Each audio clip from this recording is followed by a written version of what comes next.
I'm Chris Luzniak, And I'm Rob Byer, and this is the Debate Math Podcast, the show where we redefine what it means to debate in mathematics and education. where multiple sides of ideas are explored, evidence matters, and we all grow and learn from hearing each other. Because the world and our classrooms are not binary. So let's dig into this month's debate. Well, you've probably heard it before, maybe from a teacher, a colleague, a speaker at a conference, or even yourself. Everyone is a math person. It's become kind of a rallying cry in math education, a statement of belief. But is it really true? Or are we just overdoing it? It came from a place of wanting to counter the narrative that we often hear from students saying, I'm just not a math person, or I'm just not good at math. But is everyone really a math person? And is it okay to not be into math? What are the consequences, good or bad, of telling students that everyone is a math person? We wanted to explore this in more detail with our latest hot seat debate. Is everyone really a math person? Here to discuss the question, is everyone really a math person? We have two wonderful educators. First up, we have a former high school math teacher who taught in both Chicago and San Diego, once a high school math specialist for Chicago Public Schools, and curriculum writer at Desmos and later Amplify Classroom.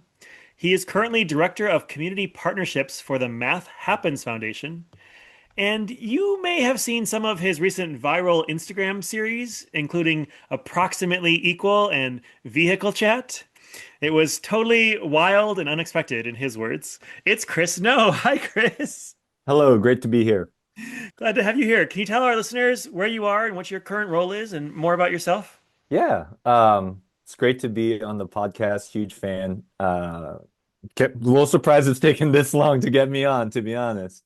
No, but I'm out here in San Diego. I moved out back here where I was originally from around 7 years ago, and I work as the director of community partnerships for Math Happens. We're a little nonprofit based out of Austin, Texas, but we do work around the country, and all of it is informal education. So we're in like museums, libraries, those sorts of places with really hands-on fun math activities for the community. And yeah, it's really strange because these days I talk to folks who work at museums and science centers more than I talk to fellow math educators. So I'm trying to go out there and do the work of trying to redefine what math is and what it means to engage the public with math. Well, that sounds super fun. And now the question we ask all of our guests, when did math first become controversial to you? Great question. The when my answer to that, I was thinking a lot about it is, and I feel, I've listened to many episodes, and so there's a similar arc I feel like I have experienced as some of your other guests of being very good at math, being very fast at math really is what that meant. And then I got to college and, I've actually wanted to be a math teacher for quite some time. So fortunately, we had this major that was like secondary education with, mathematics. So I had to take a certain number of math classes to kind of, get the math stamp of approval. And since I knew I was going to teach middle school, high school, there was a class called geometry. I'm like, oh, this is perfect because like I know geometry, but like maybe I should take this class to really learn geometry. And when I tell you that I have just blacked out that class, like I do not recall a single thing from that class other than being so confused about everything. And the real controversy there was like day one, I'm just in the class like, this must be the wrong class because I know geometry and I don't understand a word of what's being said. And then someone raised their hand and gave the right answer. And I was like, oh no, I'm in big trouble here. And so I somehow passed that class. I think grade inflation is to thank there. But yeah, I don't know. I really haven't taught much high school geometry as a result. Maybe I'm a little scarred by that experience in college. So Wonderful. Thank you. Here to argue along with him is a returning guest. Known as the Lady Gaga of math education, she is the founder and director of the Math Guru, a super cool math and science tutoring studio. She's the host of the Math Therapy podcast, author of the Math Hacks Scholastic book series, as well as the best-selling book Math Therapy.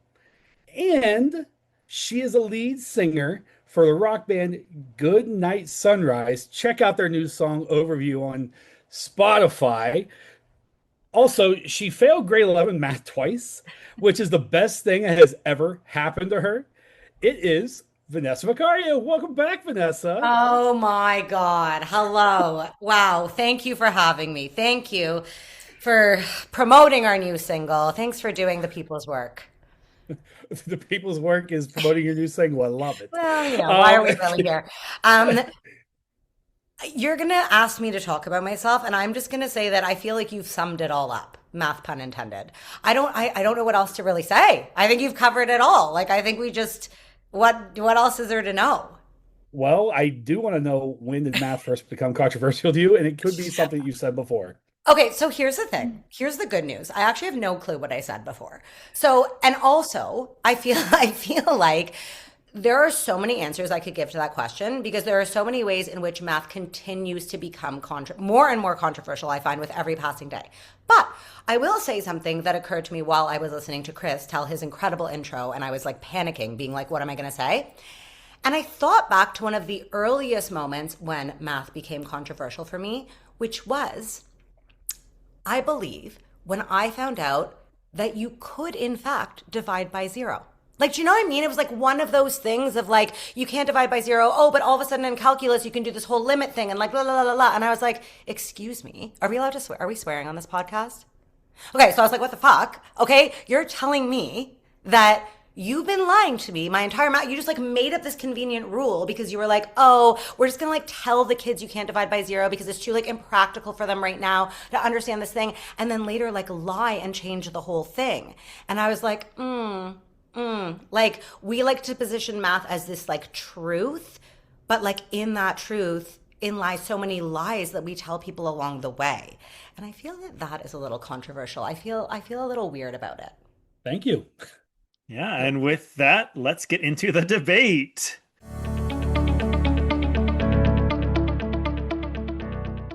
We will begin with opening statements from our speakers. And per a rock, paper, scissors off, it's going to be Chris No. The floor is yours. Thank you. Also, I just think it's rock, paper, scissors. I'm not sure if it's a rock, paper, scissors off, but we'll save that for another episode of Debates Math. Okay, so the statement is everyone really a math person? Emphasis added is mine. And let's talk about the statement itself. There's a definition of math person. I'll put that in quotes to center that as the statement. There's a definition of math person where the answer is yes. The definition of math person there is broad. It's inclusive. I hope we get to dig into what that means in this episode. And I personally like it. I'll just lay my cards out on the table. But as a result, it sometimes can be thought of as not saying all that much. Like what defines a math person is really similar to what it means to be a human or to be conscious. And so it doesn't really add too much to layer onto someone's identity of who they are. There's, of course, a more specific and narrow version of math person. We could think about someone up at a whiteboard. They're typically, old white men, probably dead already. And that definition of math person can feel really exclusive. And I think the reason we're here to talk about it is actually not so much about the truth of the statement itself. I mean, I'd love to discuss that, but sort of like, why do we find ourselves saying it? And I think it's because we have sometimes people who think of mathematicians and people who do math as looking a certain way, and they don't feel included as a part of that community. And so we say that statement to try and include other folks. And what I really want to debate today is the purpose of saying you are a math person or saying everybody is a math person. And to that, my claim is that it is not an effective outreach tool. So let's just really quickly have a version of a conversation that we've probably all had in some capacity. I'm at a party, very cool, and people go, "Oh, what do you do?" And I say, "Oh, I'm a math teacher." And they say, "Oh, I'm not good at math. I'm not really a math person." And there's like a dramatic pause. And then the spotlight turns on, the record scratches. And I say, no, you are a math person. And they cry and they're like, yes, this is all I needed to hear. No, that's not what happens. And I don't say that personally, but I think we've all probably heard a version of that story as like a way a conversation could go when people tell you that they don't like math. And I have to be honest, I get a similar feeling of like what that is doing as when I look up at a billboard and I see the message, Jesus loves you, or something like that. Whoever is paying for that billboard certainly believes that message to be true. Like that's something that they're putting their dollars behind to tell other people who maybe don't believe that. And maybe if you're a fellow Christian and you look at that and you're having a rough day, you see that and you're like, oh my gosh, like that's an encouraging message. It's nice to hear that again. But if you don't belong as a part of that community, and I'm not saying like don't belong like you have yet to belong, but you're just like, that's not me. I actually don't know what good or what purpose that does in terms of its like outreach, in terms of having you think about math or, in that case, your faith in a different way. So really quick, just to get back to the conversation, like probably the four of us and a lot of your listeners here don't just say like, okay, you are a math person and the conversation ends there. There's probably a lot of really, really good follow-up conversation that happens after someone tells you they're not a math person. And what I want to kind of debate and talk about today is why not just say that stuff? Like, why not get into all of the, oh, so tell me about your experiences in math. Oh, so what do you think it means to, be good at math? All of those conversations, I think we could center at the beginning rather than having this statement as a thing we rally around and to spark discussion when I think a lot of the times it will shut doors like right off the bat. All right. And let's pass it over to Vanessa to continue the opening statement. Wow. We're coming in really hot already. I'm really into it. And you've really set me up nicely. So thank you so much. I'm going to start by confessing that had this episode been recorded maybe even a month ago, I would have changed my answer because I used to be firmly in the like everyone is a math person camp.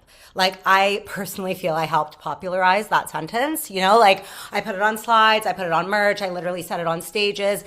And then I realized, as Chris mentioned, that it is the phrase itself that is the problem. Because the thing is that math person is not a neutral term. And it's not actually the encouraging phrase we think it is. Like it comes preloaded with an image. Like it's kind of like a casting call, right? Like the role has already been written. It's Matt Damon from Good Will Hunting. It's that guy from A Beautiful Mind that like had no friends and couldn't hold his relationship together. It's this fast, like logical, certain person, probably enjoyed long division a bit too much in grade 4, like didn't need help, didn't feel embarrassed, certainly never cried over fractions. Like we know who that person is. When a student who has struggled for years hears you are a math person, they're not like comforted, they're more confused because they already know what a math person is and it's not them. So we think we're like removing this hierarchy, but we're actually reinforcing it because we're saying like the goal is to eventually join this club. But why is there a club, right? Like no one ever says, oh, everyone's a reading person, or like, I don't know, everyone's a staircase person before they like walk up the stairs, right? Like math is the only subject where participation requires like adopting an identity that is not yours. Like you've got to give up something and fit into this other thing. There's a very clear like set of rules of what you have to do in order to do math. But the thing is, the outcome we actually want has nothing to do with an identity. We just want people, like students, anyone, to think, like to persist, to not panic when they don't instantly know what to do. We want people to feel like if they chose to, like if they wanted to, they would be capable of doing and even liking math. But that doesn't require becoming a math person. That just like requires being a person who's allowed to do math in their own way on their own terms. So since the year of the snake ends today, on the date we are recording this podcast, I've decided that I am channeling all the snake vibes. And I think I am going to shed the term math person because I'm over it. And I think the term itself sets up a false dichotomy that continues to divide people. And I think we can all agree the last thing we need right now is more divisiveness. So if you're over it too, I invite you to join the movement. Chris and I are going to convince you. And to paraphrase Mean Girls, aka the best math movie of all time, let's stop trying to make math person happen. Okay, thank you. You're both coming in hot here. I'm going to get right into questions here. I have a bunch of things I want to ask. My first question is really, can we ever use the word math person? Like I see the shirts like you're a person, you do math, kind of like you guys were alluding to, like it's like the lowest common denominator. Like, are you human, right? But can we not then use that phrase? Like, isn't there something behind it that could be empowering or building confidence for some students? Yeah. The last thing I want anyone listening to this conversation or feeling about what I'm saying is like, you should feel bad about saying to your students, to your friends, to strangers, you are a math person, right? Like, I do not think it is a negative thing. I think my definition of math person, I actually think it's true, that everyone is a math person. But and that one case where I actually feel extremely like, hey, this is different than other cases is when we're talking about like folks who are historically marginalized and kept out of these spaces.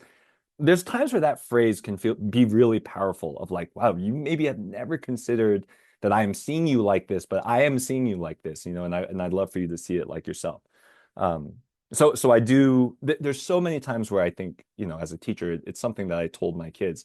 But I just don't think, I think Vanessa, like in her opening statement, I'm really hearing this like call for us to unpack what that term means and not assume that everyone that is hearing it is hearing what we are meaning by it.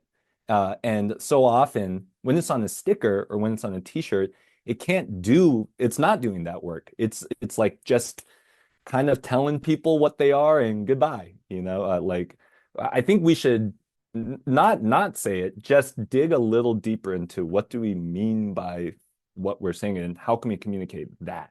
I think this is can I tap in here? Yeah, Vanessa, go ahead. I was gonna say maybe I'm a stare person according to what you're saying.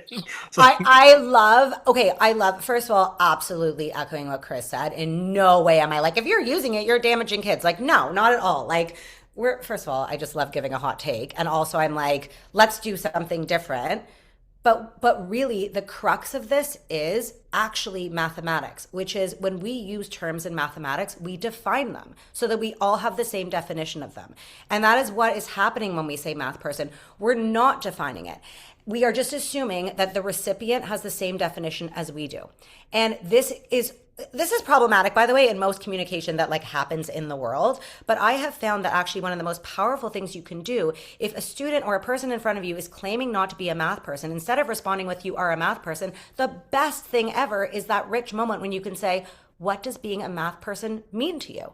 Right? And then like, so Chris Lesniak, to answer your question, should we never use the term? No, I actually think in a way it can be used as this point of connection to be like, wait a second, what are you meaning? Because here's what I mean, and what is the way you're meaning exclude you? Like, how does the way you're defining it exclude you? Like, it's a really rich moment. So like, yes, let's use it, but exactly what Chris No said. It's like, we can't just say it and assume that the words coming out, it's like our intention is matching the impact, because the recipient just might have a different definition and they might be like, but I don't want to be that thing, right? So yeah, I think it's in the unpacking and in the asking instead of telling. And if we do that, then the term math person can be this wonderful moment where we get to unpack everything. Yeah, so you're talking about unpacking, and Chris, you talked about like the follow-on questions like after that. And so can you both, Vanessa, you can start. Can you both share more? Like, so let's say someone says to you, I'm not a math person, right? And so we need to maybe unpack the definition, but like, what else can we say? What would you love to hear maybe educators or parents say to people who have that sentence come out of their mouth or have that attitude about math?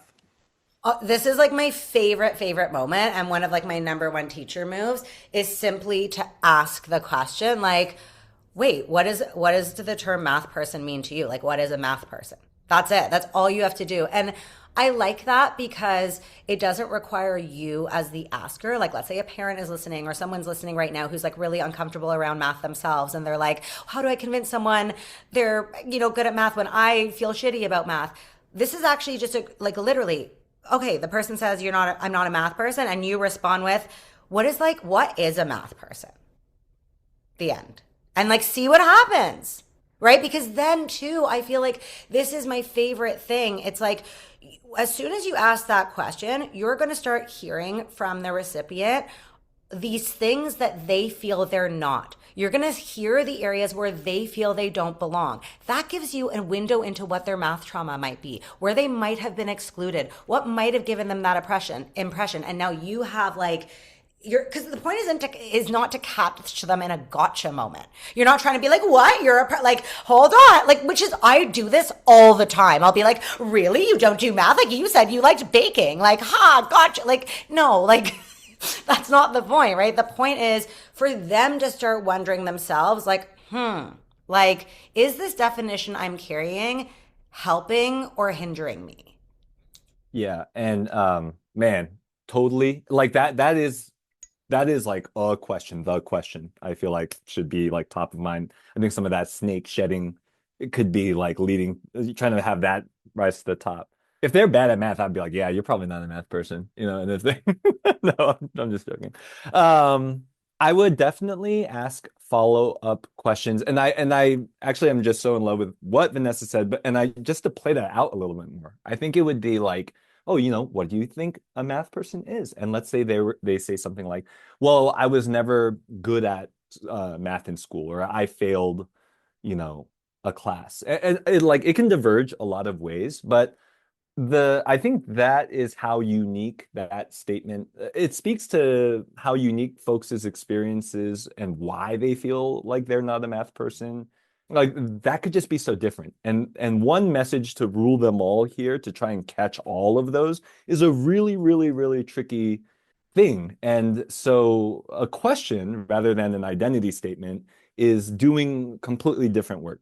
Like drawing a thing, having them draw in their minds what math person means and be like, no, like put yourself in there is different than like, let's talk about what your understanding of that is, and we'll start there. So I think fundamentally question asking is different than identity statements. So it's interesting because we've talked a lot about definition, which is something that on the podcast we do a lot of.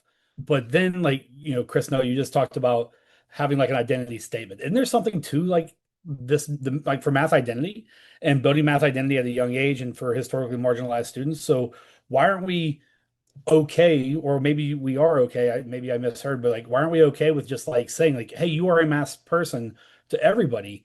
Like, why does it need to go deeper than that? So some of where that identity language I think is really well researched and I stand behind it for sure is like in the true dimensions. And I think it's Alan Schoenfeld's work. And one of the domains of like a really robust classroom is identity, ownership, authorship, or like some combination of those words. Sorry if I'm butchering it. And so I think the crux of that domain is sort of like students see themselves as capable thinkers and doers of mathematics. And I used to, still might get down every now and then. I used to breakdance, b-boy. And I kind of was learning how to breakdance around the time where like the internet and like YouTube was like getting popular. And so there were a lot of people learning how to breakdance or watching a lot of breakdance videos and in the comments, oh, that's good, that's bad, that's good, that's bad. And there was this big debate within the b-boy community around like this new term got developed, which is e-boy. Like you're not doing the dancing, you're not at the event. Like you can critique all you want, but we're not actually interested in, like, you're not a part of this like dance scene, this like real authentic culture. And I think tying it back to the math classroom a little bit, when you are doing mathematics, like when you're in a class and like kids are, legitimately thinking, legitimately doing mathematics, like I almost think you don't even need to say you are a math person. Like they're walking away with an experience that it's more powerful than an identity statement. It's a action that they have done that lets them, to Vanessa's point about asking a question, after a really good problem or something, or at the end of the year, at the end of the semester, asking like, what did you do today? Like what did we do that made today like really, you know, exciting or unique? Or there's just ways of reflecting on what you are actually doing that can connect to being a math person rather than the statement coming first. Yeah, I just think for the phrase I'm thinking of is show and prove, which is really important in hip hop. It's like you got to be able to do it, and that's hard work. It's not easy. I want to I love everything you just said. Also, breakdancing, really, because video or it didn't happen. Just saying. The fans want to know. Show and prove, Chris. Show and prove. So I would say I think something we also have to think about is the term math person has become rife and loaded with stereotypes. Unfortunately, it doesn't mean a person who does math. And most kids know that, and most adults know that. So I think we're in a bit of a bind where we have this term where, again, like, we want it to mean one thing, but it has taken on a life of its own due to the way it's been used, the way mathematicians have been stereotyped, the way math doers have been excluded. It has just gotten to this point where math person no longer means someone who's capable of math. It means all of these things, like I mentioned in my opening statement, right? I think that another thing we have to really think about is, because my thesis work is on gender and math identity. Like, that's how I started everything, and it really is about how under participation by girls often happens because they reject the identity of being a mathematician. They don't want to sacrifice their femininity and their identity in order to take on this other identity. And so I think we have to be really careful because, again, this is an intent versus impact situation where some people might reject the notion of math person. They might be like, yeah, I'm good at math, but I do not want to be a math person. You telling me I'm a math person is actually giving me the ick. And so I think we do have to be a bit wary when we're talking about terms that have taken on so much due to the way they have been used culturally and socially for so long. So like this term math person, that we keep saying, like, okay, it gives you the ick, but we know that internally, like, teachers are thinking it, people are thinking it, community members are thinking it. So I guess whether it's mathematics or math ed, like, is there a minimum threshold of mathematical competence that's required to claim this label? Or is this one of those things where we're not going to gauge this? It's more about what you said, Chris. No. The idea of a threshold that someone has to pass to get this identity doesn't sit well with me. Especially if it's like, here's my threshold, I'm the teacher, or like whatever situation you find yourself in where you get to create that threshold. So that's not what I believe. I think another model, I'm trying to think of like a parallel or something, but I can't really think of it on my feet here, is a thing that people can label themselves as when they feel ready, and they can do it on the spectrum, right? Like, it doesn't have to mean like, okay, I'm ready, like I'm crossing over this big thing and I am a math person now, or I'm not, but like I'm on a journey there. I think there's two. What about like musician? I'm just gonna tap myself in. Like, Oh, yeah, what yeah. about like when you're ready to be like, oh, I'm a musician now? Like, you've been playing music for a while, like tinkering or whatever it is, and is that what you're kind of talking about? Like, or being like, oh, I'm an artist. Like, now I can call myself an artist. Yeah. And at Yeah. what point is that even? It's like, Wait, so like I don't what know. Yeah, Vanessa said, like Vanessa's saying, like, whether it's an artist or a musician, like, and I think about like Paul Lockhart, Mhm. the Mathematician's Lament, like, Mhm. like he's talking about this artist or with this, like music even. So Mhm. at what point do students, even, like, not even just like a teacher, but like, because like it's a cultural thing at this point. It's like a math cultural thing. We're talking about being a math person. So how do we shift that mindset? How does, like, is there a minimum threshold, or is that like, no, it's like a case by case? Like, how does that work? but also, Chris, is that what you meant? Like, sorry, I just was trying to help you out with a metaphor. Like, is that what you're meaning?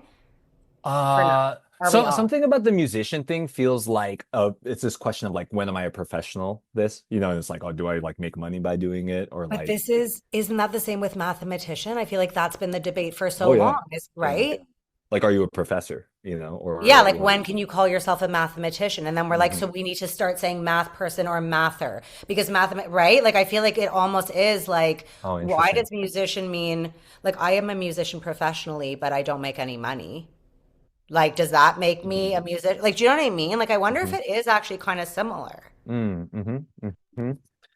So let me rephrase and kind of like bring it down. Oftentimes it's kids. Okay, let's Mhm. talk about kids specific right now. Mhm. They walk into a classroom. It could be a third grade classroom, and as soon as they walk in, and Vanessa, going back to like what your work does a lot, there's something that happened K through two prior to third grade, and they have some trauma, right? So they're walking in thinking of one thing. Okay, now we have that kid in front of us. We're working with them in math. How do we get them to get out of that mindset of I'm not a math person to a math person? Is there a minimum threshold for them, or is this like how do we shift that mindset? Well, because I feel like we've gotten a bit off the topic a bit because I feel Rob, and tell me if you're wrong. I feel what Rob you're trying to say is how do we is there a minimal threshold for them to be able to identify as being capable of doing math? Right? Like A math so person, not capable of doing no, math. but The math person, like that label. We're talking the label and like where they can put the label, yeah, not that they're but capable. Because if but I this if is I why I'm I'm capable of doing music, I'm not a musician. Yeah, but this is why I'm arguing against the label because I feel like who gets to define what the label means? Like that's why I have a problem with it. And like I like again, so okay, let's imagine a scenario where this could work. You walk into a classroom and the teacher is like, "Hey class, I just want everyone to know that my definition of a math person is that you are capable of adding one plus one. Like, my definition of a math person is you're a person that just tries to show up mathematically. Like, when we're doing math, you just show up. Then you can kind of use the term and be like, okay, so now over to you, kids. Like, do you fit that definition? But if we leave kids to define the term on their own, we're setting them all up for failure because they're going to define that term by the cultural norm and right like the way it's been used, which is pejoratively by a wide percentage of the population, especially in schools. Like it's not even necessarily a term you want to live up to, or B, with all these standards, or C, like Chris No brought up, with like an image with like like exclusion. So I just don't think that's the goal to be like, at what point can someone identify with being a math person? Because again, we're setting ourselves up for a bit of a disaster here, I think, if that's what we're trying to do. Yeah, and I just want to jump in, and I think like the hairiest this is gonna get is like the more we really associate it with like a true identity statement, which is like so complex, right? At what point in any of our existence will we be able to so squarely say like I am this and I am that, right? Mm-hmm. Like I am Korean. I was born that way. And like there is a way to that which I think that's how people are using the term math person, that it is intrinsic. It is like something you are born with. There is no math gene. There's no math person and not a math person. And so like all of those things I agree with, but man, like identity work for like someone to tell me if I'm struggling, if I have a C in your class and I'm a student and you're like, no, you are a math person. It's like, dude, I have a C. Like I am not a math person. And there's just too much work that phrase is going to try and do, I think, and like yeah, that phrase cannot do the lifting. It cannot save children who don't feel like math people from to into being math people. And I don't even think that's our goal. So this weird label of like internally, can you apply that label to yourself? And to the degree that you can say something true about yourself today that you will be true for the rest of your life, like it might feel like you have a phase of your life where you're a math person, but maybe not. Maybe the next week you like other things instead, and that's fine. Like that we should be okay with people flowing in and out of and experimenting and trying on hats with like who they are. This, I want to bring up one other thing just so we don't forget. The other problem with math person is it is set up as a binary. How many times do you hear people say, oh, I'm not really a math person, I'm more of a reading person. Oh, I'm not a math person, I'm a creative. So then the problem is when students adopt this identity, they implicitly have to let go of another one. They have to choose. So that's the other problem with the term is like we've set it up in a dichotomy, which is like causes so many issues. So it almost feels, Rob, like you're asking for a reclaim. Like, can we redefine this term and then get people to, and it's like, I think Chris, Noah, and I are kind of saying, like, if you want to ask the questions and do the unpack and blah, blah, blah, blah, blah, like, okay, like that's an option.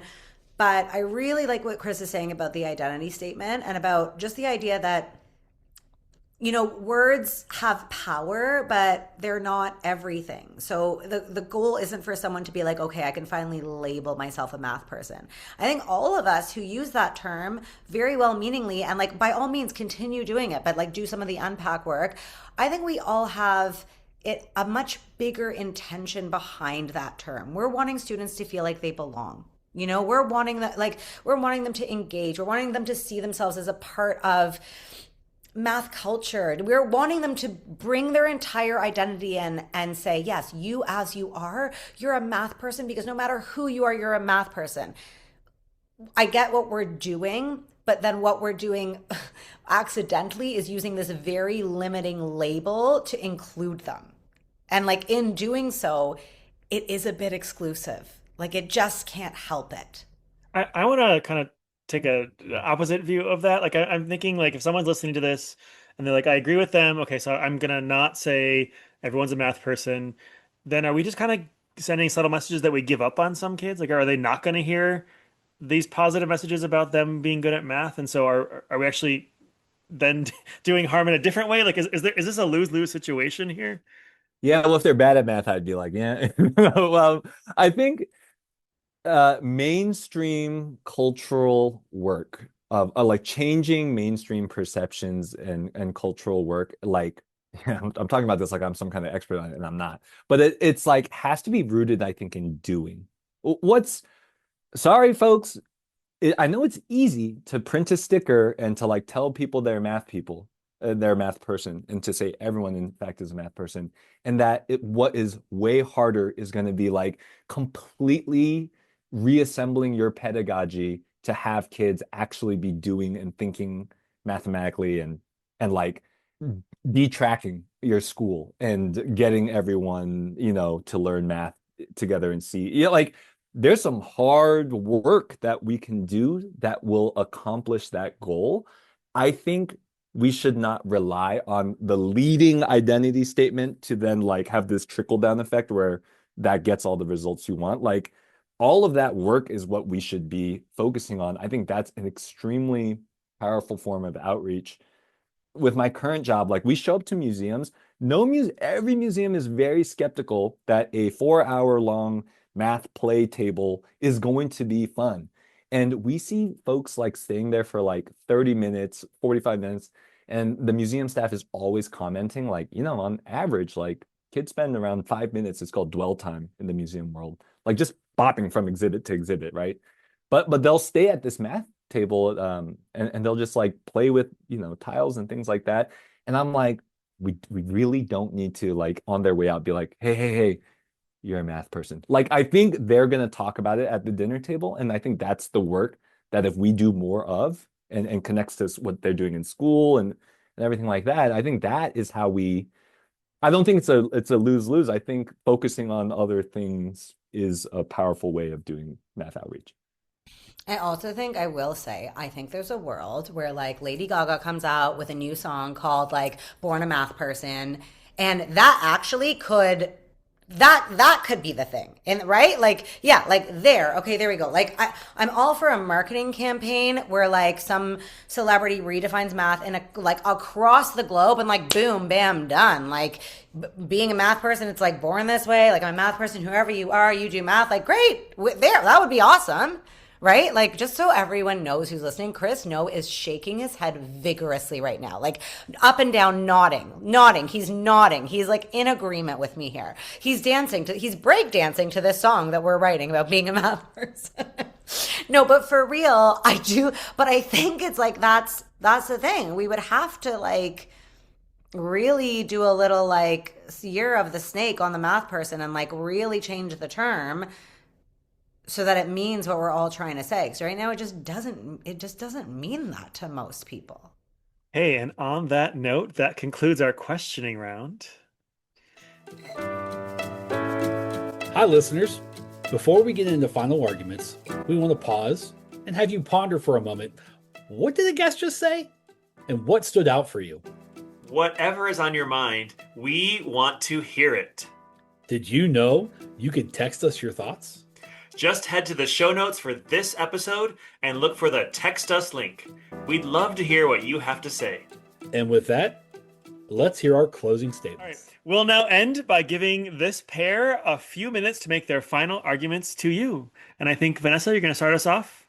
Guys, if you know me, you've heard me say a lot of shit. You know, I love to rant. I love hot takes. I am a Gemini, so that means I change my mind all the time. I come in really, really strong, and the next thing I know, I'm completely on the other side. And it is a blessing and a curse that I can always see both sides to every single story, pretty much always. And so what I want to say is I've gone really hard here. It's my new thing that I've suddenly decided I'm no longer going to say math person, but I really might change my mind by the time the episode is published. And all that to say, I think all I'm really actually feeling passionate about is the idea that we should just be, as always, and I know every single person listening is, really thoughtful about the words we use, because our words have power. Whether it's saying something like, you know, this question is really, really hard and, you know, inadvertently scaring a bunch of kids, or this question is really, really easy and making some people feel shitty because they don't think it's easy. We always want to be careful with the words we use, and math person is just another set of 2 words that I would like us to be thoughtful about. So whether you use it or not, you are a math person. No, I'm kidding. Just kidding. Whether you use it or not is not actually the point. I think the point is for us to think about what we use, make sure that our intention when using terms match the impact they're having, and any chance we can get to ask a question about somebody's relationship with math as opposed to telling them what we believe their relationship should be. So that's the end of my story. And honestly, by the time this comes out, DM me on Instagram to find out if I am using the term math person or not. Yes, ditto to so much of what Vanessa said. Some stuff I'd love to add is 2 apologies. One, if you feel bad about saying I'm not a math person, I want to apologize. So you shouldn't feel bad about saying everyone's a math person. The second thing is we never defined math person, and we need to apologize for that. And I don't think we will define math person. Check the show notes. You guys, Chris and Rob, you can add the perfect definition of that. But you know, here we are saying like it matters what we mean, and we never actually got there. So apologies about that. I think the only thing I want to add on top of those apologies is that I think there are facts and there are truth, and often we like kind of associate them as like, well, you know, those are the same thing. But I think things that are factual, like for example, maybe everyone is a math person, may not ring as true, you know, depending on the fact that it's the year 2026, and you know, just like a whole influence of things. And so I think like trying to extract the truth from that fact probably looks different, and it probably is much harder work and less preachable than, you know, telling people to believe this thing about themselves. But I think that is legitimately the important work. That is the show and prove element of what it means to be a math educator and someone who is concerned with more people seeing themselves as able to do mathematics and a part of the community of people that does math. So I think there's alternative statements that I think could be helpful, like you are a part of the math community, whether you know it or not, you know, and like that the math community is this and it's this. It's not just this one thing that you think. I'll end with one anecdote. My statement is getting long, so cut this if this is too long here. So, you know, the Jesus loves you stuff is personal to me, and I always feel kind of like gripey about it because, like, you know, I go to church, and at the church I was a part of in Chicago, it was a multiracial church. It was like very intentional about being multiracial, but we were located in the South Side, historically Black neighborhood. And I was at one point I was like in charge of outreach, or like, I'm sorry, hospitality, which meant like on Sunday when folks show up, it was like they would see me and other folks at the door, and we would like say hi to people. Now, church traditions are deep. There's like people do things a certain way. And so we did not do things kind of anyone's way. And that would straight people, especially, it's like a place where you choose to be really vulnerable. And I think telling people they belong, which is like ultimately what I would want, or like, hey, like we're here for you. Like, I'm glad you're here. We're here for you, was not what we said at the door. What we said at the door was like, hey, my name is Chris. Nice to meet you. Oh, where do you live? Blah, blah, blah, this and that. And like just actually doing the thing, like doing the thing that we want to be happening, which I think in the case of math and math outreach is like just doing good math, like being there and listening and challenging ideas and pushing each other, building that community that can do that with each other. Like that's the stuff that actually gets people to believe any kind of message that's worth believing.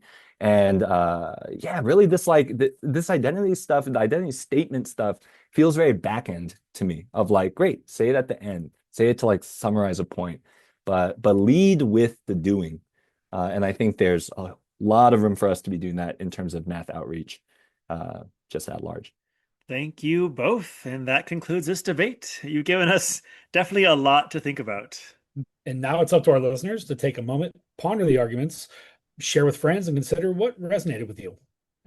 Be sure to follow us on Blue Sky at Debate Math Pod to share your thoughts on this debate.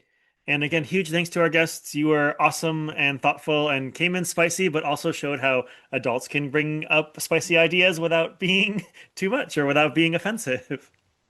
And thanks to all those who are listening. We hope you enjoyed and learned from this. All right, as a wrap up, Vanessa, where can listeners find you and follow you and all that fun stuff? I am on all things at the Math Guru. Instagram is my favorite, and you can check out my website, maththerapy.com. Everything's on there too. Oh, and guys, sorry, most importantly, check out my band, Good Night Sunrise, our new single, Over You. Thank you. And Chris, where can listeners find you? You could find me in the ciphers getting down in San Diego, or you can find me on Instagram and the Blue Sky at Noski, but I just kind of come in waves. Sometimes I'm there and sometimes I'm not. He's a viral sensation. He's being humble, everyone. Check out my new single from my band, Good Night Sunrise. Thank you both. Thank you, guys. Want to learn more about incorporating debate activities into your math classroom? Go to luzniak.com/podcast to sign up for my mailing list, learn more about debate math, and connect with resources you could use in your classroom today. That's luzniak.com/podcast.